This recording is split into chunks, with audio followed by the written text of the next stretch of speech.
What's going on, guys? Welcome back to the channel. I'm Kyle. This is DTOM Knives and Gear, and today I am really excited. Do I say that a lot? I do say that a lot, but this time it is exceptionally true, and you'll see in the description we're going to be doing the review of the Liong Mah Field Duty. So, backstory. Liong Mah has been a designer for quite a while. Never really was on my radar. I'd heard of him, seen a couple of his designs kind of in passing, possibly not even knowing that they're his. And then Kevin Lefty EDC, my friend and brother, as you all know, ended up buying the Liong Mah Field Duty EDC. This is a dedicated left-hand knife, which is right off the bat something very cool that you don't see a lot of makers, taking the time and effort to make dedicated lefty knives. So right off the bat, I got to give Liong Mah props for doing that for people like Kevin Lefty EDC. But he got this knife in, and I was like, wow, that looks cool. I was like, it's a little small. I don't know. It's just a little small. As you can see, this guy, monoblock construction, carbon fiber, titanium, very generous finger choil. And what drew me to this knife was those very things. I love the blade shape. I love the whole deployment action. We're going to have a full review on this guy, but the review is on this, so stay tuned. But I saw this and was like, man, that's nice. But I really want something bigger than that. Just because I'm the big knife guy, right? I just like bigger knives. And he was like, they got one that's called the Field Duty. It came out before this one. So I went over to Liong Mah's website, and I saw this. And I was like, oh. So I contacted Liong Mah on Instagram, and I said, man, I really love what you're doing. I am super stoked. I am going to get one of your field duties. It might be a couple of weeks to unload some knives. But just to let you know, you are doing an amazing job, and I can't wait to get one of your designs in hand. We talked a little bit. He's like, hey, man, whenever you go to buy, let me know. Of course, he knew. I told him that I was a YouTube reviewer. And so I did pay for this knife, but he did give me a little bit of a discount, which was super cool. He didn't have to do that. And then, of course, as of today, the 6th, you're not watching this on the 6th, but he just dropped his new Koof in a 4-inch blade variant. I bought it. Because I was like, first of all, I'm now a huge fan of Liong Mah. He made a bigger knife, and I told him if he did, I was like, you drop something big, it's probably going to be mine. And I kept my word. So I've already made that order tonight. Hopefully it'll be here in a few days. But this guy is the one that started it all. As you can see, this has beautiful marbled carbon fiber, blasted titanium, nice pivot screw there, pivot hardware, all T8s, if I remember correctly. Nice deep carry pocket clip with a ceramic ball. This one is Riot produced, and of course, as soon as you say that, you're like, well, it's got to be good. And pretty much that's the case. There's very rarely been a Riot manufactured knife that I thought had really any flaws. This one, probably one of the best they've done. And that's a bold statement. Now, I haven't had a ton, okay? I've had quite a few, though. And this puppy is nearly perfect in its manufacturing and in its design. So, M390 blade steel is what we're working with. Check. One of my favorite blade steels for EDC carry. Absolutely, I think it's one of the best, if not the best. 204P and 20 CV, all those pretty much the same. So it has that. This blade shape. Do I like blade shapes kind of like that? Yeah, I do. It's kind of my thing. I love those, these, it's a drop point, but it's like a leaf shaped. I just dig the utility of this particular blade shape. Look how tall it is. Nice swedge. I mean, we're going to go over a bunch of details, but I just wanted you to kind of take this in and be like, why did Kyle just drool over that knife right off the bat? It's got a lot of things going for it. I knew it had a very generous finger control. Absolutely one of my favorite things. If I'm going to keep a knife, more than likely it's going to have a finger control. It's got to be really good in other stuff if I buy a knife for it to stick around without a finger control. Riot produced. But then I got it in hand and I started playing with it. And it's a bold statement. Bold. Custom Knife Factory Evolution 1.0. The Koenig Arius. And the Liong Mah Field Duty. That's right. I put those knives together in one class. That's how much I love this knife. So if you don't want to watch the whole thing, you can end it right there. Buy one. Now, they have a couple of variations. You can get a full tie for about $3.90, full tie, frame lock. This one is, of course, the tie and carbon fiber and a bolster lock. Obviously, the one that I picked, I think is the better choice. But if you like just plain tie models, especially if you like to anodize, it's a blank canvas and just go crazy, right? So yeah, I know it's a bold statement, but so you've got the main thing on this knife that just absolutely is going to make it a forever knife for me because you just don't find it. And you've got a lot of knives out there with action, but the detent and action on the Liong Mah Field Duty, produced by Riot, is nearly perfect. So you got the whole deployment. The detent on the whole deployment, every time it drops, I cream my pants. Courtesy of Lefty EDC. He started that, I didn't. Ooh. The detent is absolutely spot on for the middle finger flick. It feels like, you know, I've got some really good ones, right? Spyderco Shaman. The Giant Mouse, Ace Grand. The Koenig Arius and the Evolution. All really good detents on the deployment. This is just better. Now, it's close. I mean, I'm not saying it's close, okay? But as far as overall, the difference between, what the hell did I do with it? Oh, so this one, great detent, falls shut like a guillotine. The Koenig Arius, great detent, more of a controlled fall shut. But did you see that? See, it actually dropped. This one is the most hydraulic fall shut action I have ever handled. And it is so satisfying. Flick it out. Let it drop on your nail. You sit there. And I can't explain it other than to show you like that. And if you think I'm crazy, I'm sorry. But if you're a knife guy and knife enthusiast, you will know how much that really gets me going.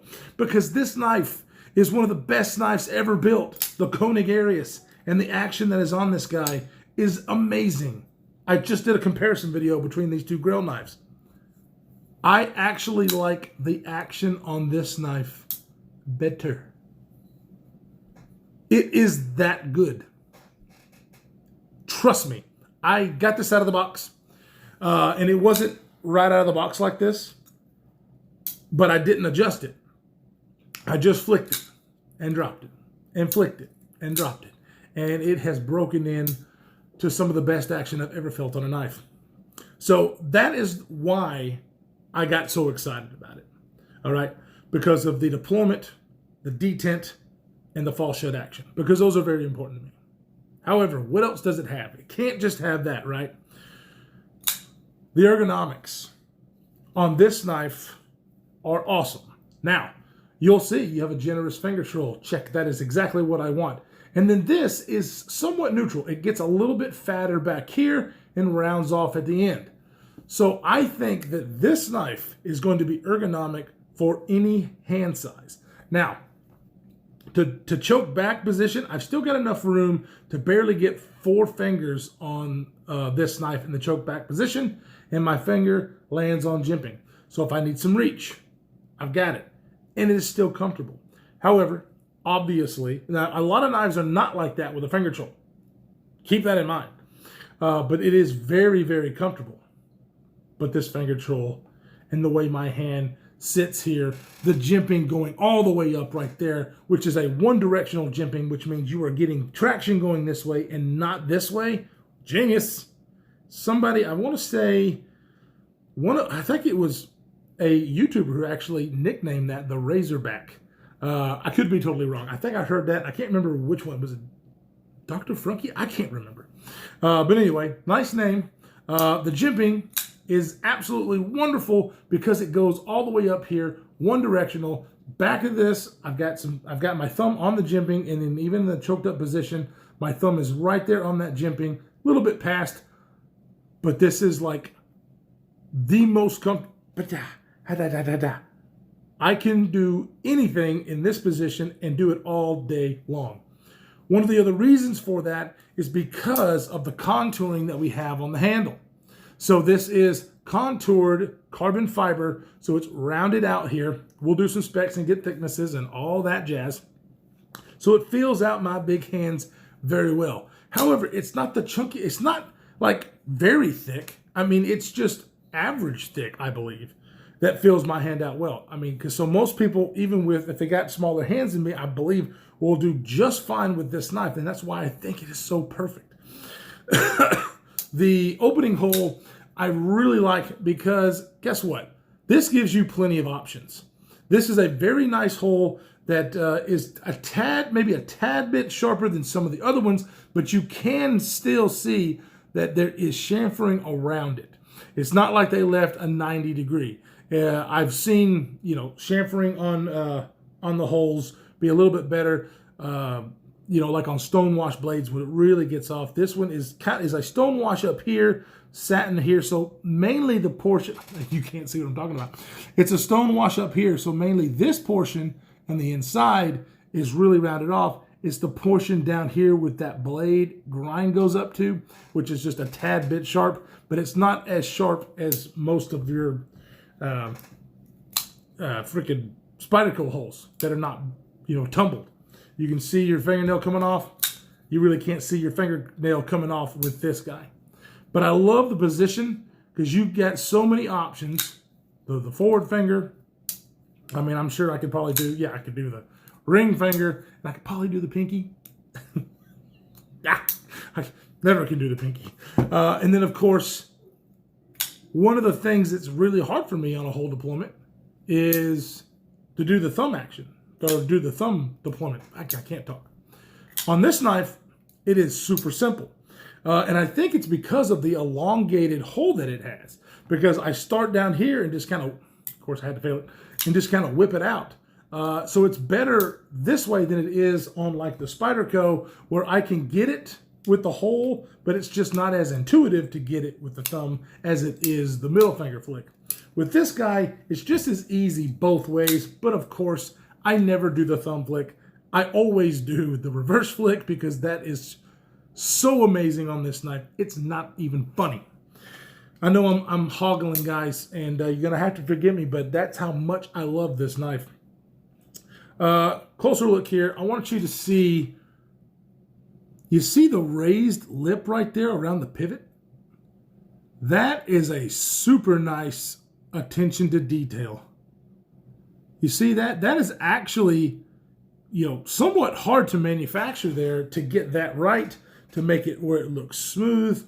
I mean, you can see just the faintest little hint of a chatter. I'm in manufacturing, and so I can see this, but the blasting covers most of that up, and it actually gives it a really cool look to have that kind of a choppy look all the way around there. I dig it. I dig it, I dig it, I dig it.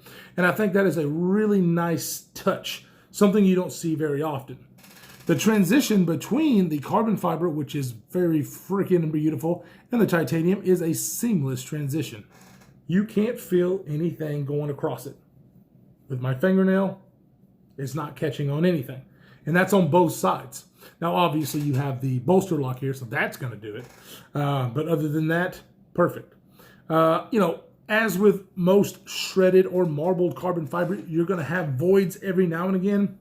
This one, absolutely no voids. I looked at this under, the light that I have at work, just nitpicking trying to find something, and I can't find it.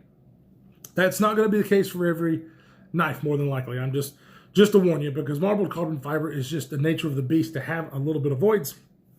So if you get one, I wouldn't worry about it, but this one is money. Money, money, money, money. Now, is there anything about this knife that I might change? There might be a few, or just really two. So first of all, I love the pocket clip. The pocket clip works like a dream. You can flip this to the left side, because this one is not available in lefty, and I thought it was. So I don't think this one's available in in a full lefty version like the EDC is. But this one you can flip, and I like the way they did the pocket clip, where you can flip it to each side, and it has sits down in there. It sits really deep, really, really nice. Sorry about the focus. I think the only thing that I might change, because the pocket clip works well, but I almost wish the pocket clip looked like that. Instead of this spoon, you know, this rounded portion right here, if it was just basically took that off and used that ball, this kind of pocket clip, I think I'd like it a little bit better. Not that it doesn't function like it's supposed to. It actually functions amazingly, and it really doesn't depend if your pants are shredded or if they're new. The ball works great. But that might be a thing. The only other thing that could possibly get on people's nerves, I would say, is the jimping back here is super well done. And whenever I have this thing in a reverse grip, boy, does this thing feel good in a reverse grip. It adds the traction there where I want it. This thing ain't going nowhere. The only downside to it is it's a little aggressive when you have this in your pocket, where your hand can slide past it and hit that jimping. It's not going to cut you or anything, but you'll feel it. So I know a lot of people carry other things in their pockets with their primary knife, and so that may be an issue. I don't carry anything in my front right pocket except for my primary knife, so it never was an issue. The pocket clip works amazing. The way he's designed it, I really, really like the fact that you can flip it. You know, it gets, you know, your little button screw right up here. I don't mind at all. Just glad he didn't put a glass breaker on it like some manufacturers. Microtech. I just hate that. Ask Jake what he thinks about glass breakers. So, all in all, a classy, Kyle size, well-built, amazing action. I'm telling you guys, wonderful knife. Like, I could not keep this out of my pocket, and I've got other knives that's come in, and I'm trying to put in the pocket, so I'm using those as secondaries and keeping this in my pocket because it's just that good. I know I'm kind of like a broken record, so what we're going to do is we're going to flip the camera around and we're going to get some size comparisons and get you a closer look, because there's some details like on the back spacer and all this stuff that just pops out the more that you look at it. The only other thing that I want to mention before we do that is the nice pouch that it comes in. You get your card, your microfiber cloth, and then of course, you know, a little patch. Freaking really, really cool. So I love good packaging, and this is good packaging. So I wanted to say that. So let's flip this camera around, and I want to compare it to some of the other Riot made knives, some of the high-end knives that we have, to show you how much detail goes into this knife and why you get the price tag that you do with Riot made knives. It's because they do that good of a job. Let's do it. All right, let's see if we can get you a good close look at this carbon fiber. Just look, it is absolutely gorgeous. There's your transition I was talking about between the bolster and that. Really cool kind of ninja star looking pivot. And there's that lip that goes all the way around. That is so nice. Like, that's just a really good attention to detail. That's something different that I noticed that you just don't see on all of it. There is your hardware, your bolster lock. Nice look at the pocket clip. And then look at this back spacer. So the back spacer is cut out really, really nice. So it's not flush. It's actually got a concave radius that's in there. Goes into your lanyard, which I love the fact that they put the lanyard little post there and didn't do any kind of a lanyard hole. I think that's amazing. And then right down here, you can see with that backspacer, it cut out. Centering is absolutely perfect. Look at that shit. Oh, ho, ho, ho. But they have that really nice cutout that goes all the way down the backspacer. Just all these little details that I really, really enjoy. Yes, other knives have them, but they're just not all around well done like this knife is, because you've got some that fit and finish is just amazing. The action might not be that good. The fit and finish and the action are amazing, but the detent's a little slacky. Not on this one. Holy crap. I'm sorry, I'm just going to keep doing it, and this knife is going to keep coming up on the channel, so you just might as well buy one. That's all I'm saying. Shit. Okay, so anyways, as you can see, it is not the smallest knife. It is a full-size pocket knife, okay? It's not large. It's not small. In my opinion, it's a full-size pocket knife because the overall length is about 9 inches. You got a 4-inch blade, 145 thousandths thick blade stock, but it is so tall this way that it gets down to like 16, 17 thousandths behind the edge, and yes, this cuts. It slices like a dream, and we will turn the camera back around and do the cutting test in a second, because I forgot to do that. You guys know that I'm stupid. What I say, 16 thousandths behind the edge. You know, your handle length is... crap, I don't remember that either. I didn't write that down. But the handle length is just about perfect. So you're looking at about maybe 4 3/4, 4 7/8 on your handle length. So the ratios, I think, are there for most people as far as the blade length and the handle length. This thing does not have any internal milling, but it doesn't need it because, as you can see, the titanium frame is actually really thin in there. And it's because they have this contoured carbon fiber that they had to cut the titanium for, so you don't really need milling in there. So how much does this thing weigh? Well, I think it's going to surprise you because it's such a big knife. It only weighs 5 ounces. Right at the 5 ounce mark. You know, yes, 4-inch blade. It's over the ounce an inch, but most knives don't meet that. This one is absolutely, I think, spot on for the way it carries and the weight that it has. I think it is absolutely amazing. So let's go ahead and put it up against some other knives that we have in this category. Let's go ahead and put it up against one of my other all-time favorite knives here. There it is against the Spyderco Shaman. So definitely a bigger knife than the Shaman. You can see, you know, similar blade shapes, opening hole deployment, just, you know, finger trolls. I really like the way that Liong Mah did his finger troll, because as you can see here with the Spyderco, where they have this little nub, which most of them, well, let's go ahead and get a better, you'll see on the PM2 here, the way the plunge grind is, you got a lot of blade here, and then it just kind of goes up into the choil. On the Liong Mah, another genius of the design is, if I can get it to focus, you see where the cutting edge stops and then where the finger troll stops.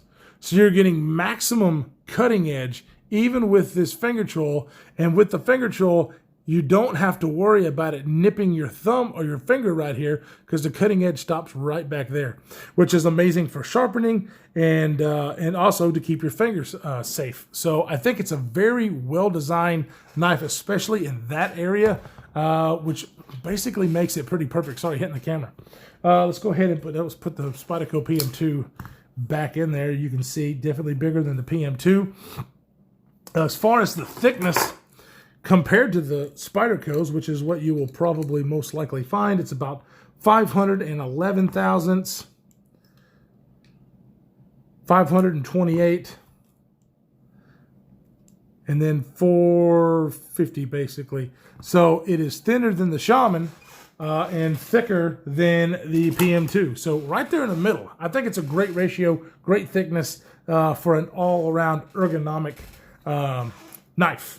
Let's go ahead and put it up against the Field Duty. Now, this is a left-handed version, but this will give you an idea of the size difference between the Field Duty EDC and the regular size Field Duty. There you go. There is your difference. The EDC, I think, is a great size for a lot of folks, but a full-size knife is what I like. And so, obviously, the Field Duty is my kind of deal. But I'm telling you, if you don't think this is, if you think this is too big, this guy, oh, trying to do this right-handed. Come on, look at that. Even with my big hand size, I'm going to do a review on this. Don't forget. But for my hand size, still with that finger choil, a very, very comfortable knife. So if if this one is a little big for you, check out this one. They have quite a few different variations. They even have some G10 versions, not just carbon fiber. So there is against that. Go ahead and put it up against the Koenig Arius. Pretty similar as far as overall size to the Koenig Arius. One of my other all-time favorite knives. Very, very similar. Definitely a little bit thicker on the Koenig Arius, but you still have the contouring. Here it is against your 523 Custom Knife Factory. And as you can see, smaller than that guy. So I think it's a good size overall, comparatively for a larger folder. It's definitely not small, not big. I think it's just perfect. And guys, the action, as you can see, I can't stop doing it. I just can't stop doing it. Is there anything else I want to talk about on this knife that I haven't already before we do some cut test? Because I totally forgot that. And trust me, you are going to want to see the cut test. I don't think so. This wonderful, tall, flat grind on this blade. Don't know if I showed his. I mean, this review, every time that I get a knife that I love so very much, it actually is harder for me to review it because I gawk at it. So most of the reviews that I have that are just all over the place are usually the ones that are in my top knives of all time. And yes, like I said, I am putting the Liong Mah in the same field as I am these two bad boys, which are my two favorite knives. So these are my top 3 knives in my collection at this moment. Oh, so anyways, let's go ahead. We're going to turn the camera around just real fast. Stay with me, and I'll show you the cut test that we're doing for some cardboard, some rope, or some paracord, and some twisted sisal rope, the tougher stuff, and how it performs.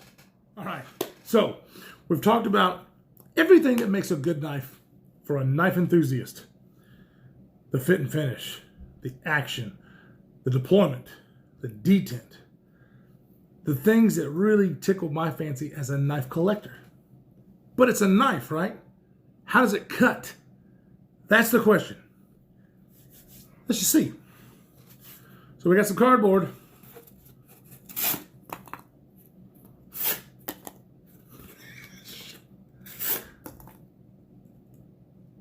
Cuts the cardboard well.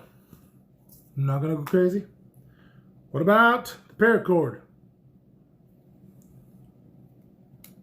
No resistance. I kind of did that on purpose so we could try to see if I could double this up.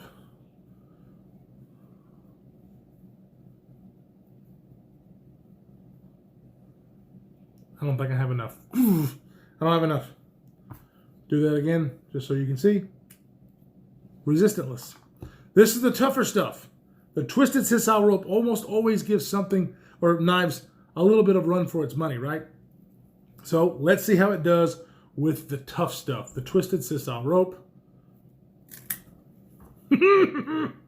So yes, there was resistance. But on some of the knives that you've seen in the past, I'll slice it and it only gets a little bit away and then it goes through. This thing cut through it the first time. So as a knife, is it a good tool? Absolutely. Is it fun to play with? Absolutely. Is it well made? Absolutely. Everything you would want in a knife, this thing has, guys. I know it's been a while since I always talk about how good knives are because I'm actually easy to please.